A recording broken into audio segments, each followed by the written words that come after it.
Hallelujah.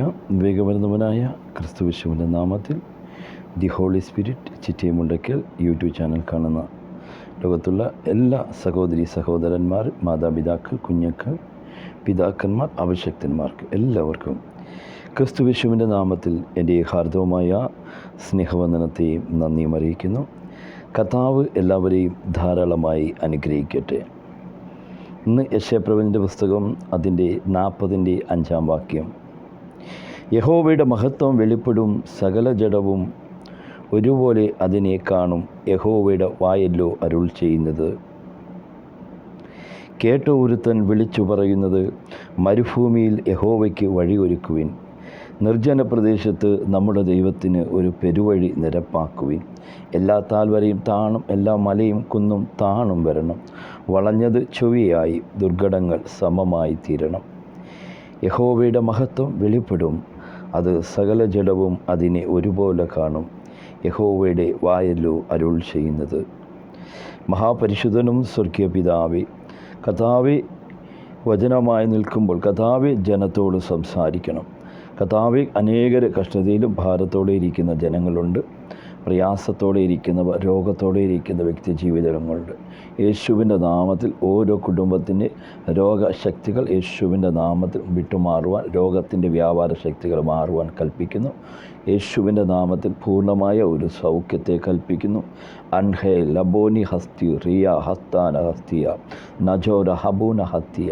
യേശുവിൻ്റെ അധികാരമുള്ള നാമത്തിൽ കുടുംബത്തെ അസമാധാനങ്ങളെ കൊണ്ടുവന്ന് സമാധാനത്തെ നഷ്ടപ്പെടുത്തുന്ന എല്ലാ അസമാധാനത്തിൻ്റെ ഇരുട്ടിൻ്റെ ശക്തികൾ ഇത് കേൾക്കുമ്പോൾ തന്നെ ഓരോ ഭവനങ്ങളിൽ നിന്ന് വിട്ടുമാറുവാൻ യേശുവിൻ്റെ അധികാരമുള്ള നാമത്തിൽ കൽപ്പിക്കുന്നു.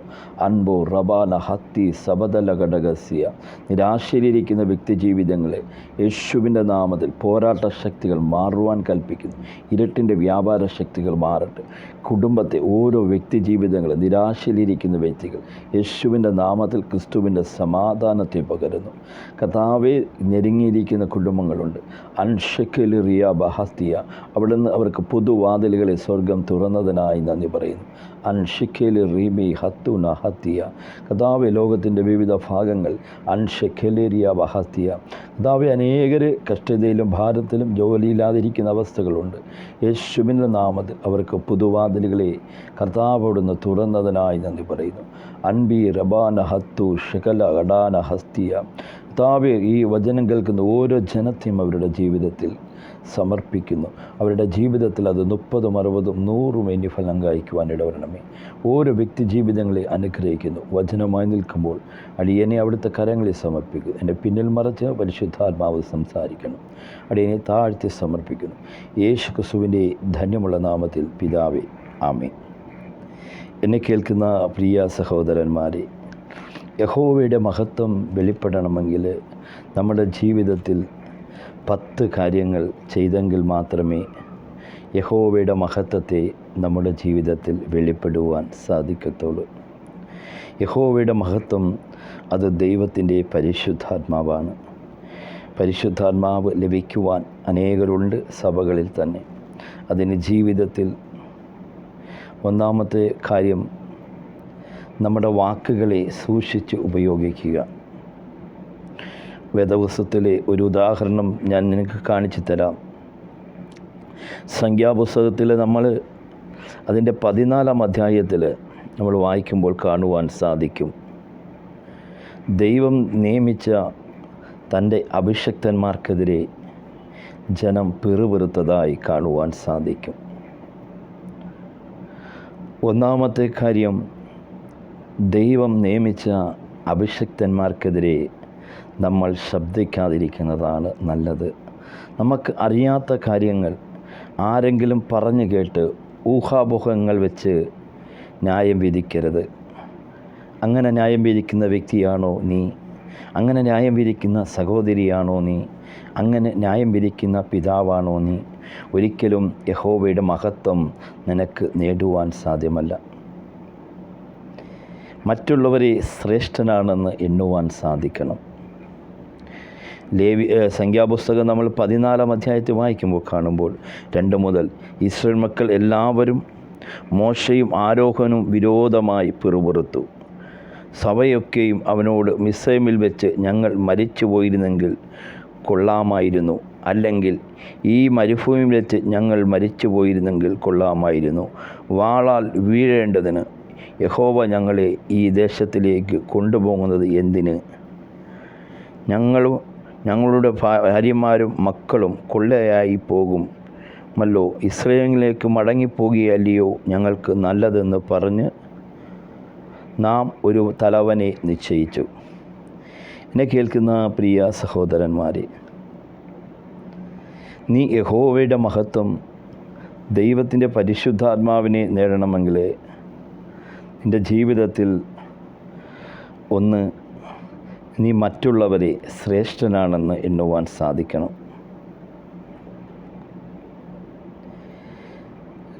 ദൈവത്തിൻ്റെ അഭിഷക്തന്മാർക്കെതിരെ, ദൈവം നിയമിച്ച അഭിഷക്തന്മാർക്കെതിരെ ഇവർ പിറുപിറുത്തതായി നമുക്ക് കാണുവാൻ സാധിക്കും. ലോകപരമായി പറഞ്ഞാൽ മോശമായി സംസാരിച്ചത് കാണാം, എല്ലാം ഇതിൽ രേഖപ്പെടുത്തിയിട്ടില്ലെങ്കിലും. നിങ്ങൾ എന്തിനാണ് ഞങ്ങൾ ഈ അടിമത്തങ്ങൾ കൊണ്ടുവന്നത്? വാളാൽ വീഴുന്നതിന് വേണ്ടിയോ ഇവിടെ കൊണ്ടുവന്ന് എന്നും പറഞ്ഞ് മോശയ്ക്കും ആരോഹണക്കെതിരെ പിറുപിറുക്കുവാൻ തുടങ്ങി. അതുമാത്രമല്ല അവർ ചെയ്യുവാനിട വന്നത്, ഇവർ ഒരു തലവനെ നിശ്ചയിച്ച് തൻ്റെ ദൈവം നിയമിച്ച തൻ്റെ അഭിഷക്തന്മാരെ കല്ലെറിയുവാൻ പദ്ധതിയിട്ടു. അവിടെയാണ് ദൈവത്തിൻ്റെ കോപം. ദൈവം പറഞ്ഞു, ഈ ജനം വാഗ്ദത്ത ദേശത്തിൽ എത്തപ്പെടത്തില്ലെന്ന് തൻ്റെ ക്രോധത്തിൽ സത്യം ചെയ്യുവാൻ കാരണം ഇതാണ്.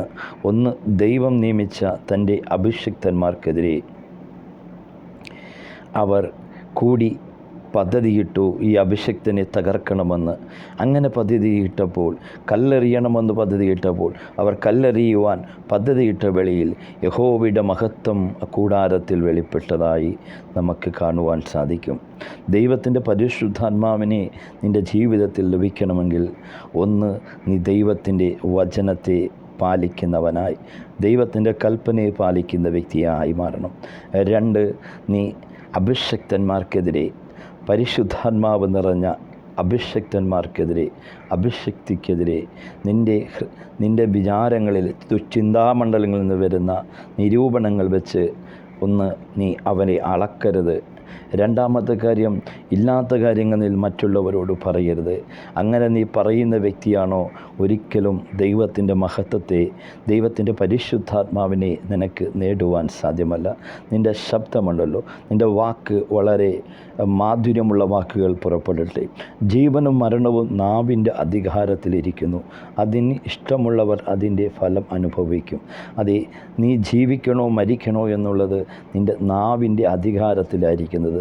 നിൻ്റെ വാക്കിൽ നിന്ന് പുറപ്പെടുന്ന ശബ്ദം അത് മാധുര്യമുള്ള വാക്കുകളായി മാറട്ടെ. തകർന്നിരിക്കുന്നവർക്ക് ആശ്വാസമുള്ള വാക്കുകളായി മാറട്ടെ. തകർന്നിരിക്കുന്നവനെ വേദനപ്പെടുത്തുന്ന വാക്കുകളല്ല നമ്മൾ വായിൽ നിന്ന് പുറപ്പെടേണ്ടത്.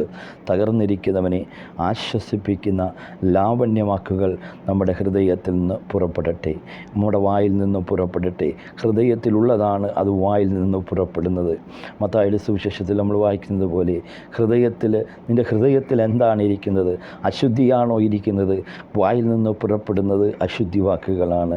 നിൻ്റെ ഹൃദയത്തിൽ അതേ നല്ല ചിന്തയാണോ, സ്നേഹമുള്ള ചിന്തയാണോ, നിന്നുള്ളിൽ സ്നേഹമാണോ ഉള്ളെങ്കിൽ ആ സ്നേഹം നിൻ്റെ വായിൽ നിന്നും ഹൃദയത്തിലുള്ളത് പുറപ്പെടും. എന്നെ കേൾക്കുന്ന പ്രിയ സഹോദരന്മാരെ, നീ ദൈവത്തിൻ്റെ മഹത്വത്തെ വെളിപ്പെടുവാൻ, യഹോവയുടെ മഹത്വം വെളിപ്പെടും. അത് സകല ജഡവും അതിനെ ഒരുപോലെ കാണും. യഹോവയുടെ വായല്ലോ അരുൾ ചെയ്തത്. ആ യഹോവയുടെ ദൈവത്തിൻ്റെ പരിശുദ്ധാത്മാവിനെ ലഭിക്കുവാൻ ഒന്ന്, നീ ദൈവത്തിൻ്റെ വചനം പാലിക്കുന്ന വ്യക്തിയായി മാറണം. രണ്ടാമത്, നീ അഭിഷക്തന്മാർക്കെതിരെ പിറുപിറുക്കുന്നവനായല്ല. അങ്ങനെയുള്ള സ്വഭാവങ്ങളുള്ള അനേക വ്യക്തികളെ ദൈവത്തിൻ്റെ പരിശുദ്ധാത്മാവ് കാണിക്കുന്നു.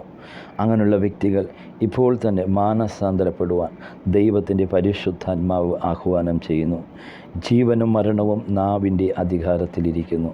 എന്നെ കേൾക്കുന്ന പ്രിയ സഹോദരി, പ്രിയ മാതാവേ, പ്രിയ പിതാവേ, നീ യഹോവയുടെ മഹത്വം വെളിപ്പെടുവാൻ നിനക്ക് ഇതുവരെയും സാധിച്ചില്ലെങ്കിൽ, ഒന്നാമത്തെ നിൻ്റെ കാരണം നിൻ്റെ വായിൽ നിന്ന് പുറപ്പെടുന്ന അഭിഷക്തന്മാർക്കെതിരെയുള്ള പല വാക്കുകളും നീ അഭിഷേകം പ്രാപിക്കുവാൻ തടസ്സമായി നിൽക്കുകയാണ്. ഇന്ന് കർത്താവേ, നീ എന്നോട് സംസാരിച്ചതിനായി നന്ദി പറയുന്നു. ഞാൻ എൻ്റെ കുറവുകളെ ഏറ്റെടുക്കുന്നു. ആമേയെന്ന് ആര് പറയുന്നുവോ അവിടുന്ന് നിങ്ങളെ ഈ വചനമയച്ച് ദൈവം ഇന്ന് ശുദ്ധരാക്കുകയാണ്, നിങ്ങളെ വിശുദ്ധീകരിക്കുകയാണ്, നിങ്ങളെ വിടുവിക്കുന്ന ഒരു ദൈവമുണ്ട്. എൻ്റെ കേൾക്കുന്ന പ്രിയ മാതാവേ, പ്രിയ പിതാവേ, നീ ഒന്ന് സമർപ്പിച്ചാൽ നിന്നെ വിടുവിക്കുന്നതിനായ ഒരു കർത്താവിനെ കാണുവാൻ സാധിക്കും. മറ്റുള്ളവർ എന്നിൽ ശ്രേഷ്ഠരാണെന്ന് എണ്ണുവാൻ സാധിക്കട്ടെ. യോഹന്നാൻ്റെ സുവിശേഷം അതിൻ്റെ 14-ാം അധ്യായം അതിൻ്റെ 14-ാം വാക്യത്തിൽ, നിങ്ങൾ എൻ്റെ നാമത്തിൽ എന്നോട് അപേക്ഷിക്കുന്നതൊക്കെയും ഞാൻ ചെയ്തു തരും. നിങ്ങൾ എന്നെ സ്നേഹിക്കുന്നുവെങ്കിൽ എൻ്റെ കൽപ്പനകളെ കാത്തുകൊള്ളും. തൻ്റെ ശിഷ്യന്മാരോട് പറയുകയാണ്, നിങ്ങളെന്നെ സ്നേഹിക്കുന്നുവെങ്കിൽ എൻ്റെ കൽപ്പനകളെ കാത്തുകൊള്ളും. എന്നാൽ ഞാൻ പിതാവിനോട് ചോദിക്കും, അവൻ സത്യത്തിൻ്റെ ആത്മാവെന്ന മറ്റൊരു കാര്യസ്ഥനെ എന്നേക്കും നിങ്ങളോട് ഇരിക്കേണ്ടതിന് നിങ്ങൾക്ക് തരും. സത്യത്തിൻ്റെ ഒരു കാര്യസ്ഥൻ, ആത്മാവ്, അതെ, സത്യത്തിൻ്റെ ആത്മാവ് എന്ന മറ്റൊരു കാര്യസ്ഥൻ എന്നേക്കും നിങ്ങളോടുകൂടി ഇരിക്കേണ്ടതിന് നിങ്ങൾക്ക് തരും. ലോകം അവനെ കാണുകയോ അറിയുകയോ ചെയ്യാകിയാൽ അതിന് അവനെ ലഭിപ്പാൻ കഴിയുകയില്ല. നിങ്ങളോ അവൻ നിങ്ങളോടുകൂടെ വസിക്കുകയും നിങ്ങളിൽ ഇരിക്കുകയും ചെയ്യുന്നത് കൊണ്ട് അവൻ അറിയുന്നു. ഞാൻ നിങ്ങളെ അനാഥനായി വിടുകയില്ല. ഞാൻ നിങ്ങളെ അടുക്കൽ വരും. കുറച്ചൊന്ന് കഴിഞ്ഞ് ലോകം എന്നെ കാണുകയില്ല, നിങ്ങളോ എന്നെ കാണും. എന്നെ കേൾക്കുന്ന പ്രിയ സഹോദരന്മാരെ, കർത്താവിൻ്റെ തൻ്റെ ശിഷ്യന്മാരോടുള്ള അവസാന നാളുകളിൽ ഈ ഭൂമിയിലായിരിക്കുമ്പോൾ കർത്താവ് തൻ്റെ ശിഷ്യന്മാരോട് പറയുകയാണ്, നിങ്ങളുടെ ഹൃദയം കലങ്ങിപ്പോകരുത്. ദൈവത്തിൽ വിശ്വസിപ്പിൻ, എന്നിൽ വിശ്വസിപ്പിൻ. എൻ്റെ പിതാവിൻ്റെ ഭവനത്തിൽ അനേക വാസസ്ഥലങ്ങളുണ്ടെങ്കിലും ഞാൻ നിങ്ങളോട് പറയുമായിരുന്നു. ഞാൻ നിങ്ങൾക്കൊരു സ്ഥലമൊരുക്കുവാൻ പോകുന്നു. ഞാൻ പോയി നിങ്ങൾക്കൊരു സ്ഥലമൊരുക്കിയാൽ ഞാൻ ഇരിക്കുന്ന ഇടത്ത് നിങ്ങളെയും ഇരിക്കേണ്ടതിന് പിന്നെയും വന്ന് നിങ്ങളെ ചേർത്തുകൊള്ളും. എന്നെ കേൾക്കുന്ന പ്രിയ സഹോദരന്മാരെ, നമുക്ക് ഒരു നല്ല ഭവനം ഒരുക്കുവാൻ കർത്താവ് പോയിരിക്കുകയാണ്. അതിന് നമുക്ക് ആ നല്ല ക്രിസ്തു പണിയുന്ന ആ നല്ല ഭവനത്തിൽ നമുക്ക് വാസം ചെയ്യണമെങ്കിൽ യഹോവയുടെ മഹത്വം, ദൈവത്തിൻ്റെ പരിശുദ്ധാത്മാവ് നമ്മുടെ ജീവിതത്തിൽ വെളിപ്പെടണം. നമ്മുടെ ഉള്ളത്തിൽ യേശു, അതേ, പരിശുദ്ധാത്മാവ് നമ്മുടെ ഹൃദയത്തിൽ ഇരിക്കണം. എന്നെങ്കിൽ മാത്രമേ ആ ദൈവത്തെ ആരാധിക്കുവാനും ആ കർത്താവ് ഉണ്ടാക്കുന്ന ആ മനോഹരമായ ഭവനത്തിൽ നമുക്ക് വസിക്കുവാൻ സാധിക്കത്തുള്ളൂ. അതിൻ്റെ 14 നിങ്ങൾ എൻ്റെ നാമത്തിൽ എന്നോട് അപേക്ഷിക്കുന്നതൊക്കെയും ഞാൻ ചെയ്തു തരും. നിങ്ങൾ എന്നെ സ്നേഹിക്കുന്നുവെങ്കിൽ എൻ്റെ കൽപ്പനകളെ കാത്തുകൊള്ളട്ടെ. എന്നാൽ ഞാൻ പിതാവിനോട് ചോദിക്കും, അവൻ സത്യത്തിൻ്റെ ആത്മാവെന്ന മറ്റൊരു കാര്യസ്ഥനെ എന്നേക്കും നിങ്ങളോട് ഇരിക്കേണ്ടതിന് നിങ്ങൾക്ക് തരും. സത്യത്തിൻ്റെ മറ്റൊരു കാര്യസ്ഥനെന്ന് പറഞ്ഞാൽ അത് ദൈവത്തിൻ്റെ പരിശുദ്ധാത്മാവാണ്. പരിശുദ്ധാത്മാവിനെ ലഭിക്കണമെങ്കിൽ നീ ദൈവത്തിൻ്റെ കൽപ്പനകളെ പ്രമാണിക്കുന്ന വ്യക്തിയായി മാറണം. എന്നെ കേൾക്കുന്ന പ്രിയ സഹോദര, നീ ദൈവത്തിൻ്റെ പരിശുദ്ധാത്മാവിനെ ലഭിക്കണമെങ്കിൽ നീ മറ്റുള്ളവനെ സ്നേഹിക്കുന്നവനായി, ബഹുമാനിക്കുന്നവനായി, ആദരിക്കുന്നവനായി മാറണം. ഞാൻ വാതിൽക്കൽ വന്ന് മുട്ടുന്നു. ആരെങ്കിലും എൻ്റെ ശബ്ദം കേട്ട് വാതിൽ തുറന്നാൽ ഞാൻ അവൻ്റെ അടുക്കൽ ചെന്ന് അവനോടും അവൻ എന്നോടുകൂടെയും അത്താഴം കഴിക്കും. ജയിക്കുന്നവന് ഞാൻ എന്നോടുകൂടി എൻ്റെ സിംഹാസനത്തിൽ ഇരിപ്പാൻ വരം നൽകും. ഞാൻ ജയിച്ച് എൻ്റെ പിതാവിനൂടെ അവൻ്റെ സിംഹാസനത്തിൽ ഇരിക്കുന്നത് പോലെ ആത്മാവ് സഭകളോട് പറയുന്നതെന്തെന്ന് ചെവിയുള്ളവൻ കേൾക്കട്ടെ.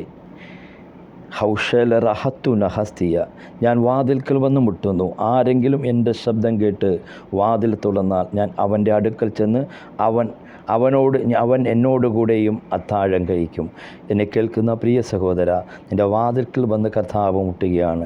അവൻ്റെ ശബ്ദം കേട്ട് നീ ഒന്ന് മാനം തിരിയുവാൻ, നീ ഒന്ന് മാനസാന്തരപ്പെടുവാൻ സാധിക്കുന്നുവെങ്കിൽ അത്ഭുതത്തെ കാണുവാൻ സാധിക്കും. യഹോവയുടെ മഹത്വം വെളിപ്പെടും. അത് സകല ജഡവും അതിനെ ഒരുപോലെ കാണും. യഹോവയുടെ വായിലോ എന്നല്ലോ അരുൾ ചെയ്യുന്നത്. ദൈവം ഈ വചനമുഖാന്തരം അനുഗ്രഹിക്കട്ടെ. കർത്താവേ, അനേക കുടുംബങ്ങളിൽ ഇരുട്ടിൻ്റെ ശക്തികൾ മാറട്ടെ. പൂർണ്ണമായ ഒരു സൗഖ്യത്തെയും സമാധാനത്തെയും കുടുംബങ്ങളെ സമർപ്പിക്കുന്നു. അനുഗ്രഹിക്കുന്നു ഓരോ കുടുംബങ്ങളെ, ഓരോ വ്യക്തി ജീവിതങ്ങളെയും അനുഗ്രഹിക്കുന്നു. പുതുവഴികൾ യേശുവിൻ നാമത്തിൽ തുറക്കട്ടെ. ആമേൻ. God bless U.